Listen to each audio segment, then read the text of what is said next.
It's not clickbait, it's true. I'm homeless right now. I am living with my parents at the age of 44. And the reason I'm shooting this video is because this all happened because I optimized for the wrong goal. And I created this video because I just finished watching Alex Hormozi's latest video on the fastest way or the easiest way to grow to $1 million business, something like that. We'll put the link here. And he talks about 2 different business models. Pay attention because this can help you figure out what am I actually optimizing for in my life. And he talks about 2 different business models. He talks about the business model of $1 to $3 million a year, which is more of a lifestyle business. It grows very quickly and then plateaus. The other business is where you grow really slowly and then it goes up, up, up. And that is where you're building a business to sell 10, 25, 50, $100 million type of business. Now, my problem was that a lot of the guys that I got into business with way back in the day, early 2006, met these guys between primarily 2008, 2012, who became very close friends, were all chasing that big business, a business that would come with an exit. Not like 6 or 7 figures, I'm talking 8, 9 figures type business. And because those were my peers, I figured I needed to keep up. And I think it's, they show me your friends and I'll show you your future. And I think there was a lot of good that came out of having those guys as my friends. They're still my friends to this day, but they were built for that type of business. Building a business to exit, to sell, requires a massive amount of operational infrastructure. It requires a massive amount of leadership and management. And frankly, those aren't my skill sets. If you read the book by Gino Wickman on, it's called Rocket Fuel, there's a visionary and there's an integrator. And the integrator is the person in the business who takes the visionary's vision and puts it into motion. He's the executor. And that person is very good with operations, leadership, management, hiring, all that stuff that I frankly don't like. I can do, I have done, but it's not what drives me. It's not what wakes me up in the morning time. I'm a visionary.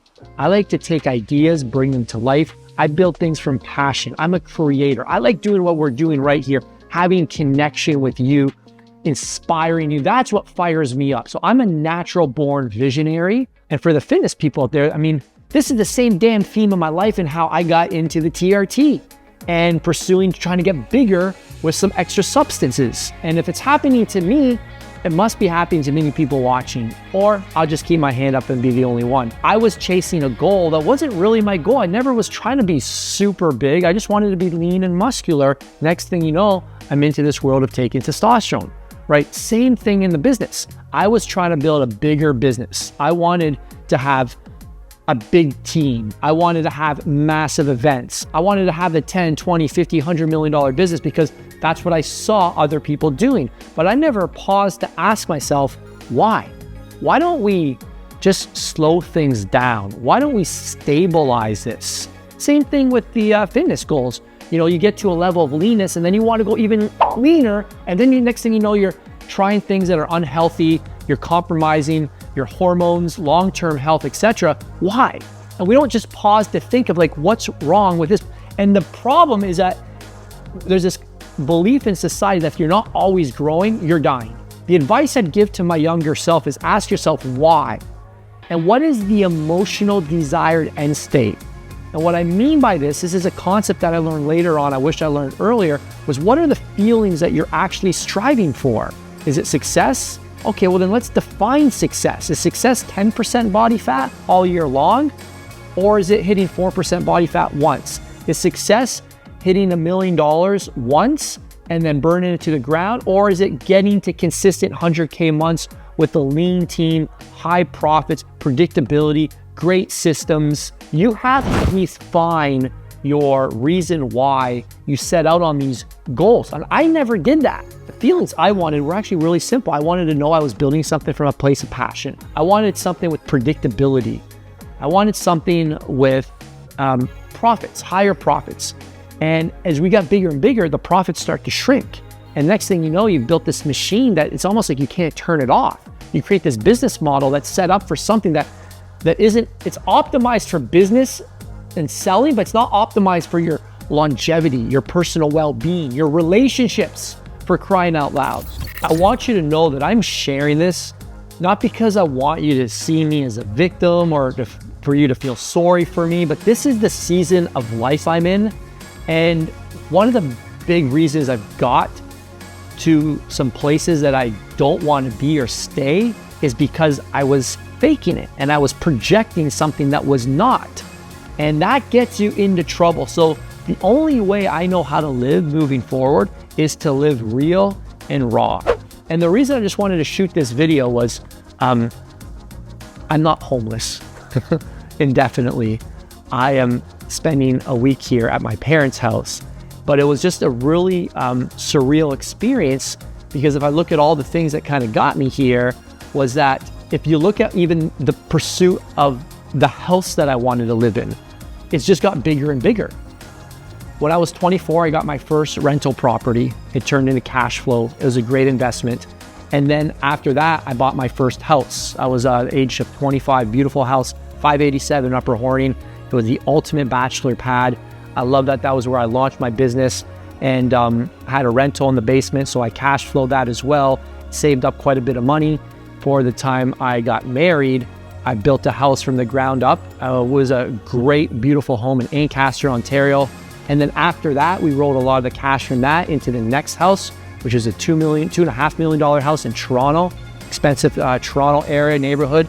And that house ended up turning a beautiful profit after about 8 years, and then built a $5 million dream home. And in this, the reason I share that is not to brag at all, but there was never ever a question using that period, why do I need a bigger home? Now, I'm working off my parents' freaking kitchen table. I've been in an 1,800 square foot Airbnb, getting work done, living life, having great experiences.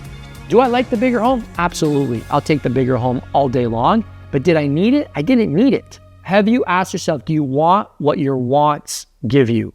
Because what you want might be cool, but do you want what the want gives you and comes with? And this is what nobody ever talks about. You want the big business, but do you want all the additional pressure? You want the big business, but do you want the massive team? You want the big business, but do you want all of the challenges that come with all the people you're now dealing with? People are taking time bombs. I'm not saying any of this is wrong, by the way. Getting super lean, building a big business, getting a bigger home. I'm not saying any of that is, I'm not condemning or condoning any of it. I'm just asking you, is this what you actually want? The reason I'm sharing all this is to share with you 3 questions I want you to ask that I wish I'd asked myself. And I think I did, but I didn't really give it enough time because I was too busy. I was always building. I always have to get to the next level. Those 3 questions are quite simple. Number 1, are you pursuing someone else's dreams or your dreams? I think it's fine to be inspired by somebody else, but are you building your life around somebody else's goals? If you're unsure of what your goals and dreams are, question number 2 is, what is your desired emotional end state? I'll give you examples. I love the feeling of purpose, the feelings of peace. Those are feelings that if I don't like waking up in a state of stress and anxiety. And the 3rd question is, are you willing to realign your goals? If you're not in check with your emotional desired end state, and if in fact you're pursuing somebody else's dreams and goals and not your own. It's okay to switch your plan. Maybe you're on a pathway of trying to get so lean or so muscular, but you're putting your health at risk, and you need permission to, hey, you look good. Pat yourself on the back. This is a great place to stabilize. Or hey, $50,000 months, $20,000 months, like that's a good place. You're not gonna be wealthy, but you can definitely have a great lifestyle.